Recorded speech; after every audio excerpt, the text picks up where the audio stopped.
belajar pakai lekar. Sekarang pakai apa namanya ini? Dulu pakai lekar ya, masih panjang. Sekarang pakai apa namanya ini? Nah, pakai bangku ya, pakai meja kecil lah. Ya, alhamdulillah. Yang penting prinsipnya kita belajar, taklim, belajar. Ya, maka Allah ninggiin orang-orang yang beriman. Ya, dimuliakan oleh Allah karena keimanannya. Ya, konsekuensi iman. Ya, karena dia beriman kepada Allah, maka konsekuensinya apa yang diperintahkan oleh Allah dia ikutin. Hai orang-orang yang beriman, puasalah, maka puasa orang beriman. Hai orang-orang beriman, berkatalah yang baik, dia berkata yang baik. Hai orang-orang yang beriman, ijtanibu katsiran minadh-dhon, maka hindarilah berburuk sangka, dia ikuti apa kata perintah Allah. Ya, melalui apa? Melalui kita belajar. Ya, al-muallimul awwal huwallahu azza wa jalla. Iqra bismi rabbikal ladzi khalaqal insana min 'alaq. Iqra wa rabbukal akram. Alladzi 'allama bil qalam. 'Allamal insan ma lam ya'lam. Allah lah yang mengilhamkan kepada diri kita. Jadi tahu, jadi paham. Ya, dengan kita berusaha belajar sedikit demi sedikit, nggak apa-apa. Ada yang masih terbata-bata, alhamdulillah sudah berkurang, nggak apa-apa. Yang penting saya belajar. Ya.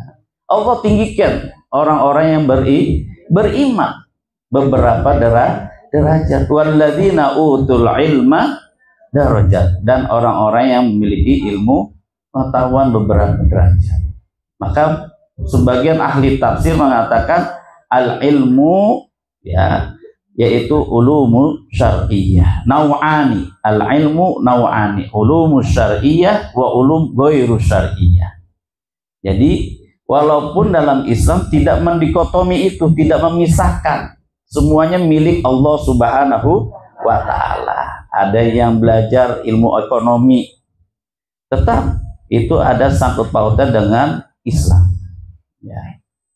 Pak Haji di akuntansi, ada nggak kaitannya di dengan Islam? Ada. 282 Al-Baqarah itu dalam proses catat mencatat.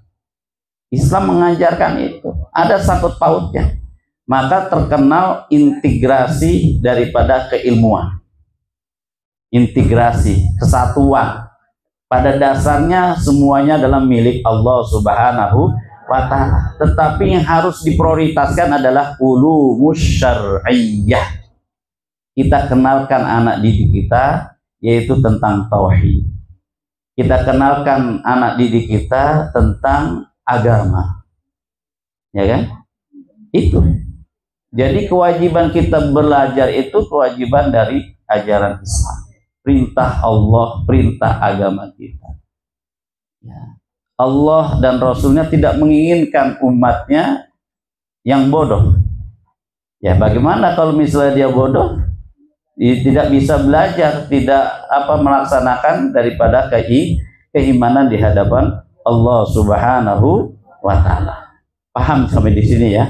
Jadi kita belajar itu punya nilai plusnya di mata Allah Subhanahu wa ta'ala. Ada sebuah hadis lagi, man salaka tariqan yaltamisu fihi ilman sahalallahu lahu tariqan ilal jannah. Siapa orang yang berjalan mencari ilmu karena Allah, maka Allah mudahkan dia meraih surganya. Dengan kita belajar, kita akan meraih surganya Allah Subhanahu wa ta'ala. Kok bisa Pak Ustadz? Bisa. Dengan kita belajar, hai ibu-ibu, bahwa kita belajar Al-Qur'annya, akhirnya kita mendapatkan kefadilahan, keutamaan belajar ilmu Al-Qur'an. Belajar Al-Qur'an, satu ayat, satu baris, satu huruf dibalas 10 kebajikan. Kita ngaji satu lembar ini, satu halaman. Coba berapa huruf itu? Mau ada yang hitung? Ada bagian akuntansi. Pak Haji ini harus berhak yang berapa huruf ini di halaman Nah, enggak yang satu lembar doang, banyak kan nanti. Ya, fakuti ada birul qaum, itu berapa huruf sudah?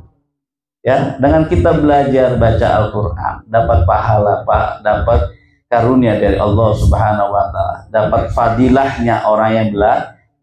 Apalagi bermajlis. Ya, ditambah lagi dihitung oleh para malaikat. Allah turunkan sakinah. Ya, Allah turunkan ketenangan dalam dirinya bagi orang-orang yang belajar. Ya, diberi kesehatan, keberkahannya. Pernah saya ketemu namanya almarhum Syekh Wahbah Az-Zuhaili. Nanti ibu cari siapa itu Syekh Wahbah Az-Zuhaili.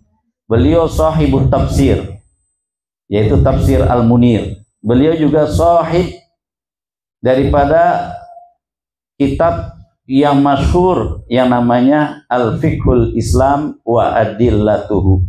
Ya, itu 11 jilid, 12 jilid. Al-Fiqhul Islam wa Adillatuhu. Ya.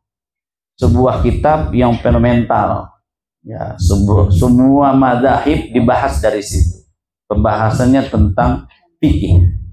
Beliau tidak berkacamata, seger terus badannya, awaknya keras, seger terus. Ternyata apa rahasianya? Astashfi bil ilm. Saya seger ini karena saya bertafakur terhadap ilmu. Belajar, dari keberkahan dia belajar itulah badannya sehat. Allah berikan kesembuhan ketika apabila beliau sakit. Begitu beliau jawab. Ya.